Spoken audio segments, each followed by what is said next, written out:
I am professor एल.बी. गायकवाड़। आज मैं आपको कंजंक्शंस के बारे में बताऊंगा। देखिए, कंजंक्शंस क्या होते हैं इसका हम पहले विचार करेंगे।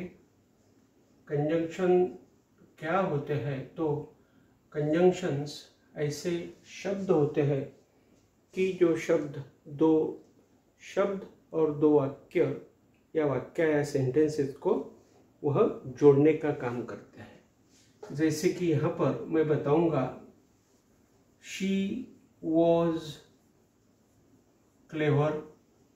देखिए, ये पहला वाक्य हुआ। दूसरा वाक्य, शी वॉज अ टीचर।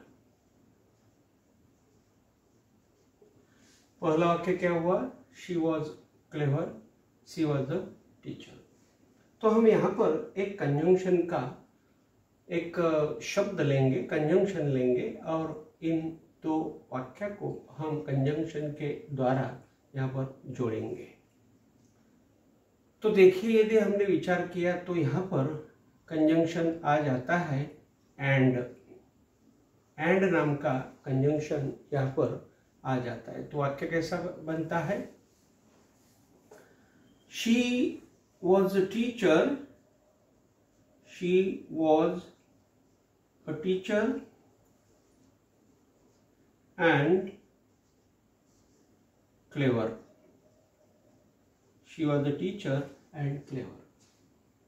यहाँ पर क्या किया मैंने कि जो बिल्कुल समान भाग थे, यानी she was, she was, she was, ये दोनों समान भाग मैंने यहाँ पर विचार में लिए और ये वाक्य मैंने ले लिया, she was a teacher.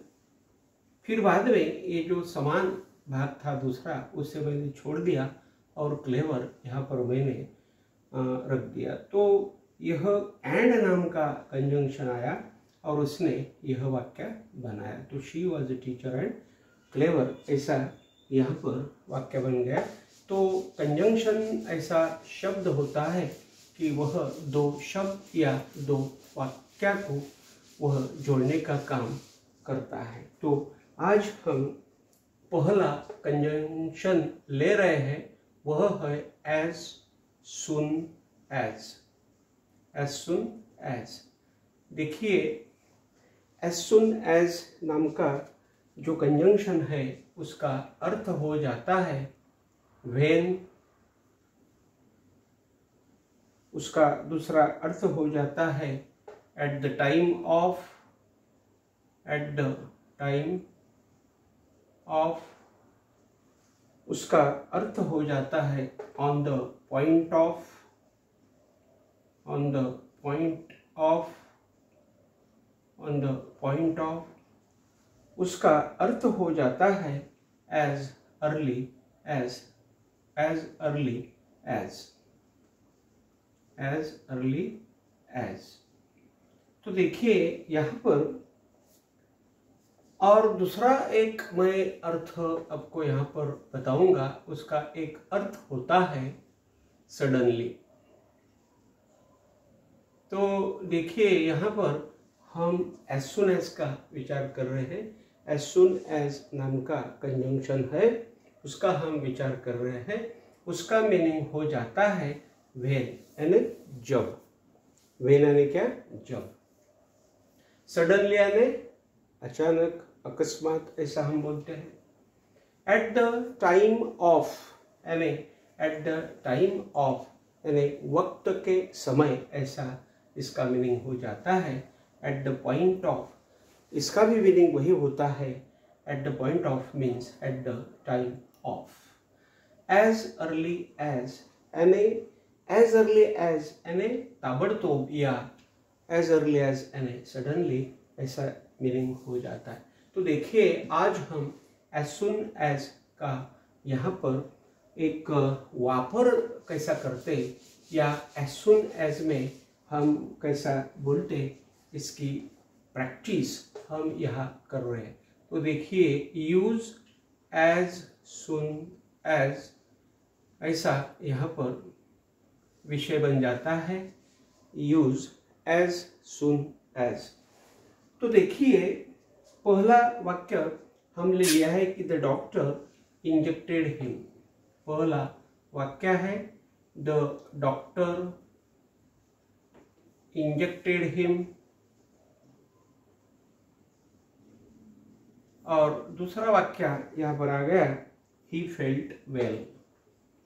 He felt well. अभी देखिए यहाँ पर दो वाक्य मैंने लिखे। पहला वाक्य है द डॉक्टर इंजेक्टेड हिम, यानी डॉक्टर ने उसे इंजेक्शन दिया, और दूसरा वाक्य है ही फेल्ट वेल, यानी अच्छा, उससे अच्छा लगा। और यह दो वाक्य हमें यहाँ पर एज सुन एज से जोड़ना है। तो देखिए यह फर्स्ट वाक्य हो गया और ये दूसरा वाक्य हो गया। तो यहाँ पर हमें ऐसा देखना है कि इन दो वाक्यों में से कौन सा वाक्य पहला है, यानी कौन सी क्रिया पहले आएगी। तो देखिए द डॉक्टर इंजेक्टेड हिम, यानी डॉक्टर ने उसे इंजेक्शन दिया, तो यह पहली क्रिया आ जाती है। और दूसरी क्रिया यहाँ पर आ जाती है ही फेल्ट वेल, यानी उसे अच्छा लगा। तो पहली क्रिया यह बन जाती है और दूसरी क्रिया यह बन जाती है। तो यहाँ पर हम एज सुन एज का जो वापर करेंगे, तो पहले हम एज सुन एज लिख लेंगे, एज सुन एज हम लिख लेंगे। उसके बाद में हम पहली क्रिया जो है उसे हम लिखेंगे द डॉक्टर इंजेक्टेड हिम,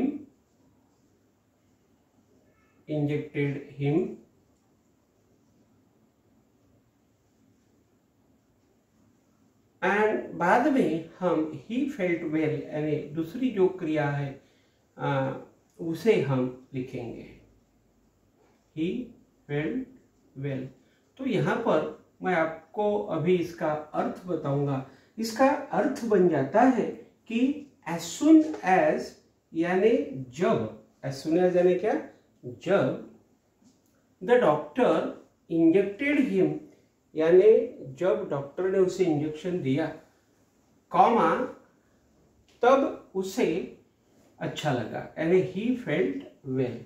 तो यहाँ पर मैं आपको बताऊंगा कि यह वाक्य हम ऐसा घुमा कर भी लिख सकते हैं, यानी घुमा कर भी हम उसे बोल सकते हैं और ऐसा हो जाएगा। देखिए he felt well, he felt well as soon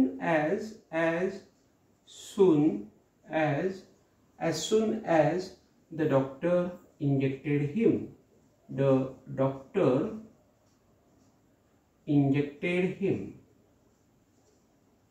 okay, so देखिए यहाँ पर हमने क्या कर दिया, मैंने क्या कर दिया, तो यह वाक्य यहाँ पर as soon as पहले लिया और यहाँ पर मैंने as soon as बीच में ले लिया। तो इससे पता चलता है कि ये जो as soon as है, इस as soon as ने यहाँ पर दो वाक्य, दो सेंटेंसेस को जोड़ा। ही फेल्ट वेल यह पहला सेंटेंस है और द डॉक्टर इंजेक्टेड हिम यह दूसरा सेंटेंस है। इन दोनों को इस as soon as ने यहाँ पर जोड़ दिया। तो कंजंक्शन का मतलब होता है कि ऐसा एक शब्द होता है कि जो दो वाक्य को, दो सेंटेंसेस को, दो शब्दों को वह एक साथ जोड़ लेता है, तो इसीलिए उसे हम कंजंक्शन कहते हैं। तो देखिए as soon as का हम थोड़ा सा जो प्रैक्टिस का भाग है वह हम यहाँ पर करेंगे। देखिए यूज as soon as ऐसा हम यहाँ पर बोल सकते हैं और प्रैक्टिस कर सकते हैं। यूज as soon as का वापर कीजिए। तो देखिए I came मैं आया, I came मैं आया, she went वह चली गई। देखिए यहाँ पर बिल्कुल ही सीधे साधे दो सेंटेंसेस मैंने लिए हुए हैं और पहला सेंटेंस है आई केम और शी वेंट, यानी मैं आया वह चली गई। तो पहली क्रिया कौन सी है? तो पहली क्रिया यह है और यह दूसरी क्रिया है। तो हम क्या करेंगे, as soon as को पहले हम लिख लेंगे as soon as, फिर हम यह पहली जो क्रिया है उसे हम लिखेंगे आई केम। देखो यहाँ पर जो आई होता है, हमेशा जहाँ पर भी आई को हम लिखते हैं तो उसे बोल्ड लिपि में या बड़ी लिपि में हम उसे लिखते हैं। तो as soon as I came, comma यहाँ पर दे दीजिए क्योंकि पहली क्रिया यहाँ पर खत्म होती है, तो यहाँ पर हम कॉमा दे देंगे और फिर बाद में कॉमा देने के बाद में दूसरी जो क्रिया है उसे हम लिखेंगे, यानी ऐसा हो गया फिर शी वेंट। तो अभी हम वाक्य पढ़ेंगे और उसका अर्थ हम यहाँ पर लगाएंगे। देखिए as soon as I came she went, यानी जब मैं आया तो वह चली गई। यानी यहाँ पर as soon as यहाँ पर when का मतलब बताती है, यानी जो as soon as है इसका मीनिंग when हो जाता है। जब ऐसा इसका हिंदी में मीनिंग आ जाता है और मीनिंग कैसा लिया जाता है तो when, और वापर कैसा किया जाता है as soon as लिख लेना पहले, फिर बाद में पहली क्रिया लिख लेना, फिर बाद में दूसरी क्रिया लिख लेना। और फिर और हम ऐसा कर सकते हैं कि दूसरी क्रिया पहले हम लिख सकते हैं she went as soon as I came। देखिए तो ऐसा भी हम कर सकते हैं क्योंकि देखिए 6 और 4 हो गए 10 और 4 और 4 प्लस 6 हो गए 10। तो हम इधर उधर जब करते हैं वाक्य को तो वह चलता है, कुछ फर्क नहीं आता है, इसलिए हम ऐसा भी उसका वापर कर सकते हैं। तो देखिए यहाँ पर हम as soon as का वापर कर रहे हैं। as soon as का इस्तेमाल कैसे करना यहाँ पर हमने पढ़ लिया।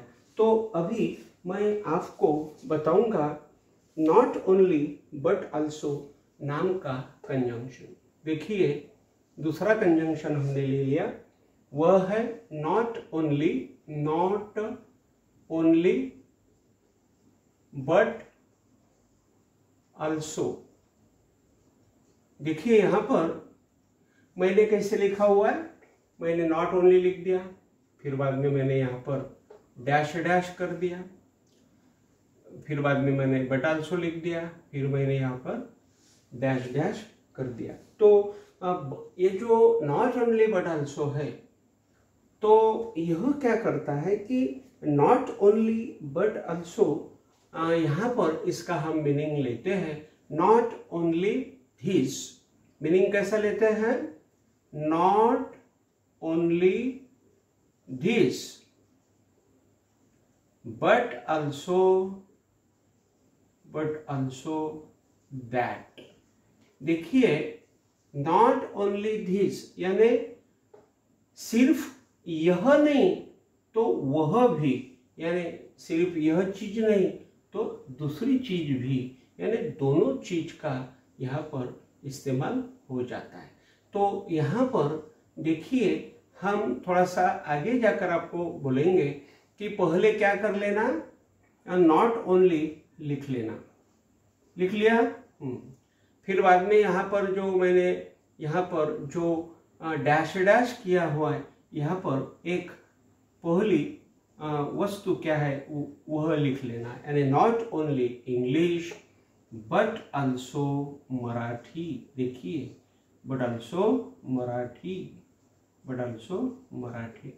तो देखिए यहाँ पर नॉट ओनली बट ऑल्सो जब हम इस्तेमाल करते हैं तो हमें दो वस्तुओं का, दो चीज़ों का यहाँ पर काम पड़ता है। तो यहाँ पर हमने ऐसा बोल दिया not only English but also Marathi, not only she but also he।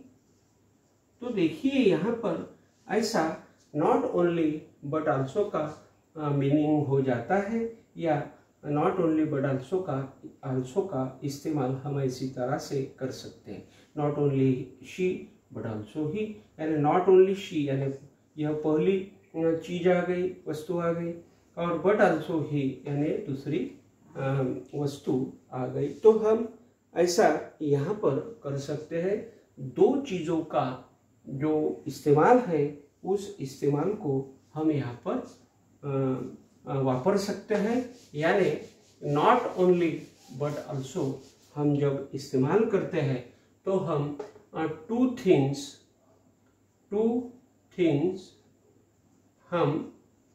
Things are join together.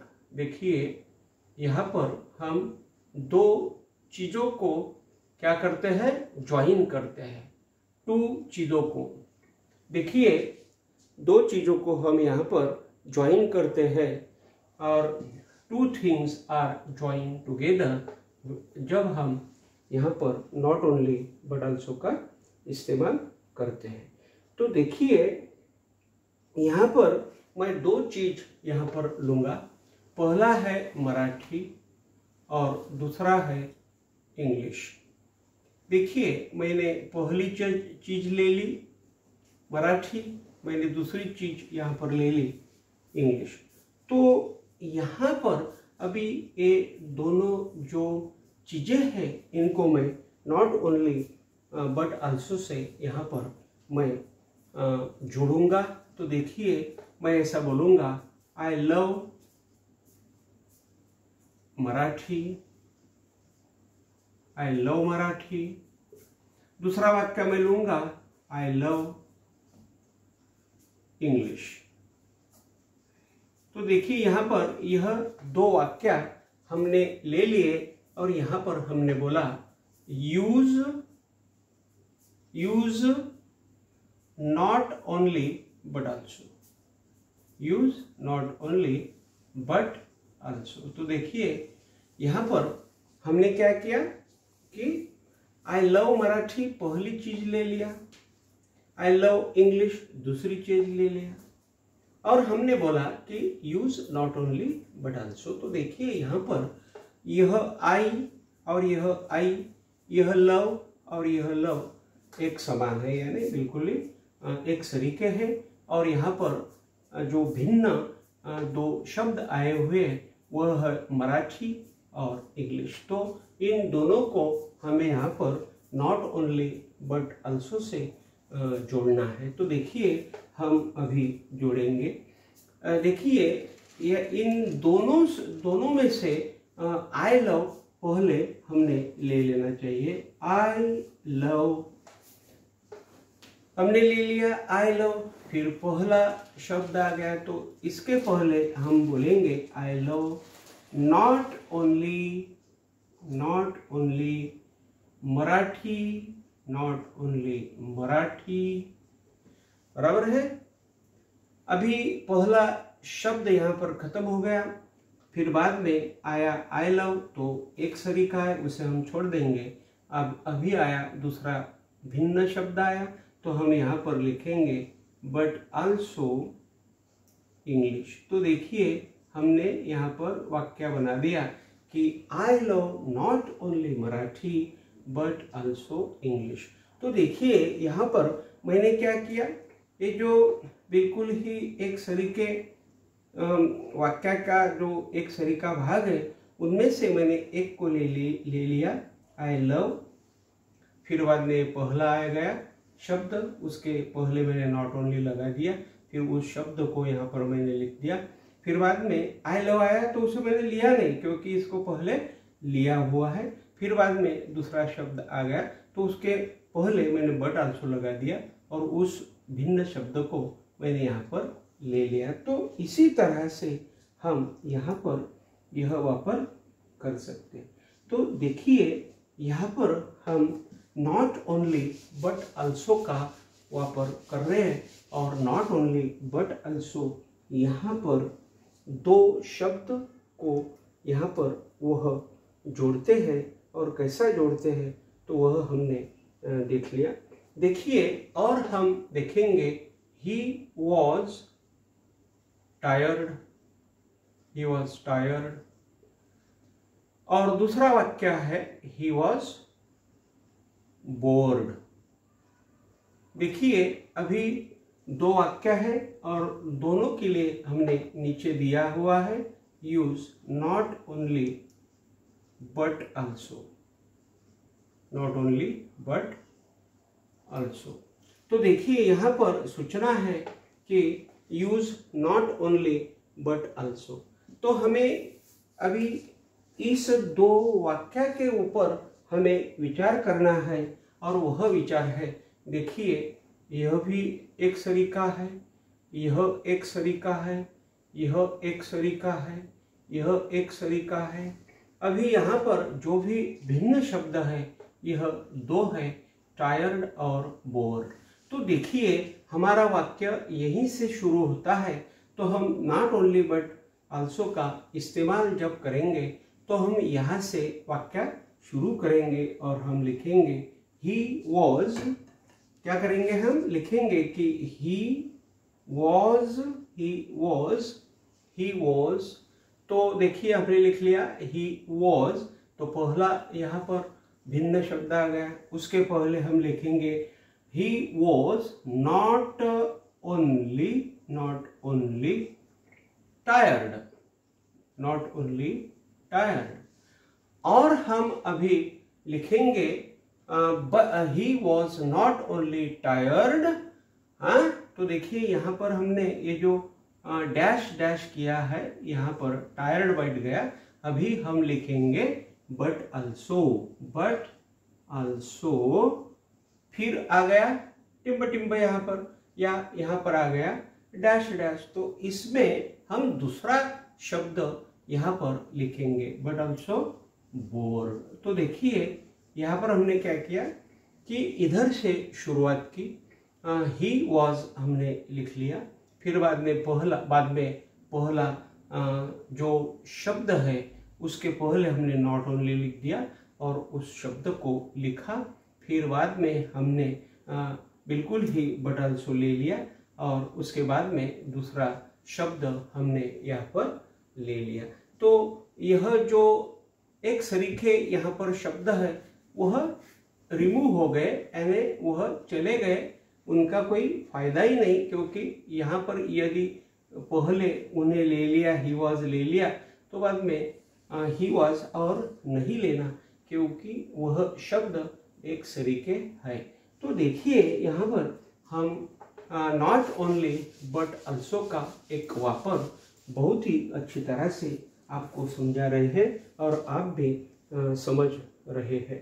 तो और मैं यहाँ पर एक वाक्य ले रहा हूँ, आई विल डू दिस। देखिए, I will do this, I will do this, I will do that, I will do that.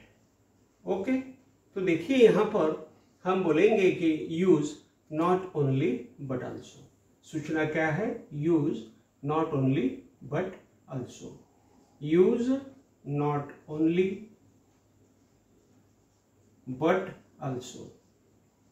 Okay, देखिए यहाँ पर आई विल डू दिस, यह एक सरीका है, एक सरीका है, एक सरीका है, एक सरीका है। यहाँ पर यह भिन्न है और यह भिन्न है।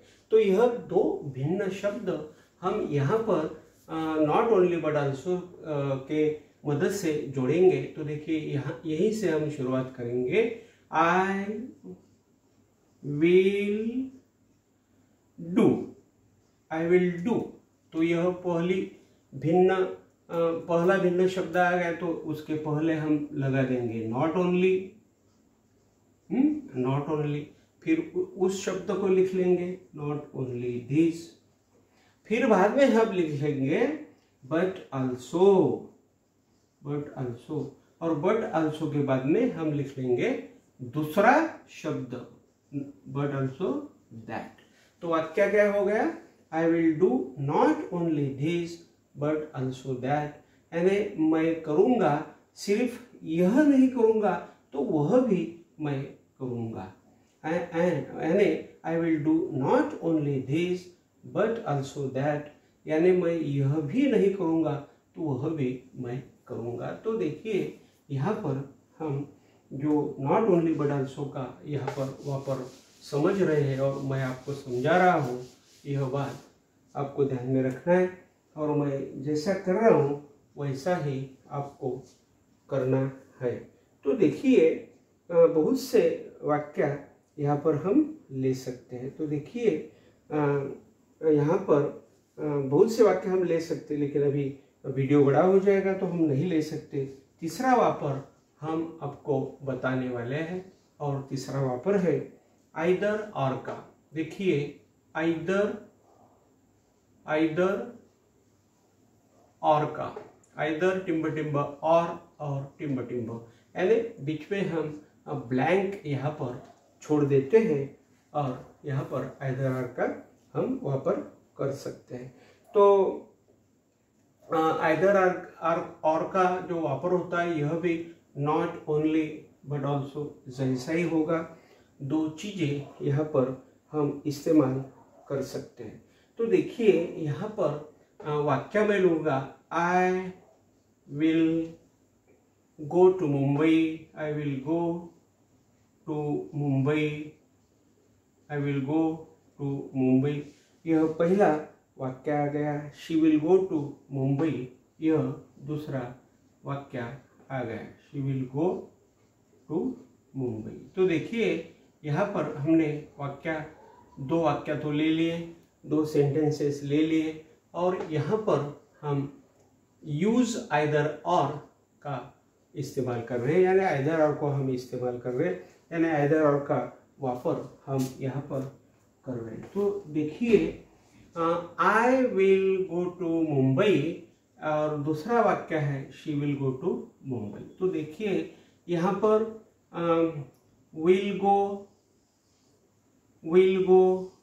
यह विल गो, देखिए विल गो और विल गो यह एक सरीके हैं। टू मुंबई एक सरीके हैं। तो यह एक सरीके हैं और भिन्न है आई और सी। तो यहाँ पर हम अभी आइदर आर का वापर करेंगे। तो देखिए भिन्न जो शब्द है यहाँ पर पहला आया हुआ है, तो हम पहले ही आइदर का वापर कर लेंगे। आइदर आई, देखिए आइदर आई, फिर बाद में देखिए हमने आइदर का वापर कर लिया, फिर हमने यह जो डैश डैश है उसमें आई को रख दिया, फिर हम इस्तेमाल करेंगे और यहाँ पर जो हमने जगह छोड़ दी है उसमें हम दूसरा एक भिन्न शब्द रख देंगे और वह है शी। तो देखिए हमने क्या किया, आइदर आई और शी, यानी मैं और वह, यानी पहले आइदर ले लिया, फिर बाद में पहला भिन्न शब्द ले लिया, और को ले लिया, फिर बाद में दूसरा शब्द भिन्न शब्द ले लिया। तो देखिए यहाँ पर आइदर आई और शी हमने ले लिया। फिर अभी यह शी लिया, तो शी के आगे का जो शी नाम का करता है उसके आगे का सभी सेंटेंस हमने लिख लेना चाहिए। तो हम लिखेंगे will go to Mumbai, will go to Mumbai. तो देखिए यहाँ पर हमने वाक्य बना लिया। तो कैसा बना लिया, देखिए आई और शी दोनों भिन्न शब्द है, तो पहले हमने आइदर ले लिया, फिर बाद में पहला शब्द ले लिया, फिर और ले लिया, फिर बाद में दूसरा शब्द ले लिया, और दूसरा जो शब्द है उसका आगे का जो पूरा वाक्य है या सेंटेंस है उसे हमने पूरा लिख लिया। यह पूरा लिख लिया और फुल स्टॉप दे दिया। अभी क्या हुआ मालूम है, हमने यह लिख लिया, इसलिए यह जो बिल्कुल ही उसके समान जो वाक्य है will go to Mumbai, will go to Mumbai, तो यह विल गो टू मुंबई यह यहाँ पर खत्म हो गया, उसको लेना नहीं है, ऐसा हमें यहाँ पर वापर करना है। तो देखिए यहाँ पर हम बहुत ही अच्छी तरह से आइदर और का इस्तेमाल कर रहे हैं। अभी मैं आखिरी वाक्य, आखिरी सेंटेंस यहाँ पर आपको पढ़ा रहा हूँ। देखिए, she can't know English, she can't know English, यह पहला वाक्य है, शी कांट नो इंग्लिश। दूसरा वाक्य है she can't know French, she can't यानी कैनॉट नो फ्रेंच। यहाँ पर यह दो वाक्य है और इन दोनों वाक्य में अभी हमें आइदर और का वापर करना है। देखिए आइदर और का वापर हमें करना है, तो यहाँ पर हम लिख लेंगे यूज आइदर और, आइदर और हम यहाँ पर लिख लेंगे। आइदर यानी ऐसा लिखना है, मैंने लिखा ऐसा लिखना है, आइदर और। तो देखिए यहाँ पर हम अभी देखिए हम इस जो भी दोनों वाक्य है इसका हम यहाँ पर बहुत ही डिटेल स्टडी करेंगे। तो देखिए यहाँ पर शी और यह शी, कैनॉट नो और यह कैनॉट नो, ये एक सरीके हैं और अलग जो है यह इंग्लिश है और यह फ्रेंच है। तो यह अलग शब्द जो है या विरुद्ध शब्द जो है या भिन्न शब्द जो है इन्हें हम आइदर और से यहाँ पर जोड़ेंगे। तो देखिए इधर से हम लिखेंगे उत्तर, she cannot know, she can not या can't know, she can't know, she can't know. आ गया पहला शब्द इंग्लिश, तो उसके पहले हम लिख लेंगे आइदर और लिख लेंगे पहला शब्द इंग्लिश। हो गया she cannot know either English और तो हम लिख लेंगे अभी फ्रेंच। क्या लिख लेंगे हम? फ्रेंच लिख लेंगे। तो देखिए यहाँ पर हमने ऐसा कर दिया कि यहाँ से वाक्य ले लिया और हमने लिखा she cannot know, she cannot no. तो यह पहला शब्द आ गया, तो उसके पहले हमने आइदर लिख लिया, उस पहले शब्द को लिख लिया, फिर बाद में हमने और लिख लिया और जो दूसरा शब्द है उसे हमने यहाँ पर लिख दिया और यहाँ पर हमने फुल स्टॉप लगा दिया। इसका हमने जो युक्ति की मैंने या कुछ आइडिया की, तो उससे यह फर्क आ गया कि जो एक सरीके शब्द है यानी she cannot know, she cannot no, तो यह हमें डबल नहीं लेना पड़े। यानी शी कैनॉट नो पहले ले लिया और बाद में शी कैनॉट नो यह शब्द वहाँ पे छूट गया या रिमूव हो गया, हमें उसे लेना नहीं पड़ा। तो देखिए आज मैंने आपको अच्छी तरह से यह कंजंक्शंस भी जो भी है, यह दोनों कंजंक्शन का या तीनों कंजंक्शन का वापर यानी as soon as, not only but also और आइदर आर का वापर मैंने आपको अच्छी तरह से बताया है। आपको मैंने जैसा पढ़ाया, जैसा बताया, वैसा आपको प्रैक्टिस करना है और प्रैक्टिस कर जब करेंगे आप, उसी वक्त आपको क्या समस्या आती है उस समस्याओं को कमेंट बॉक्स में आपको बताना है। तो मैं यहाँ पे रुकता हूँ, ज़्यादा से ज़्यादा शेयर कीजिए मेरे वीडियोस, यह विनती करता हूँ, रुकता हूँ। Thank you very much.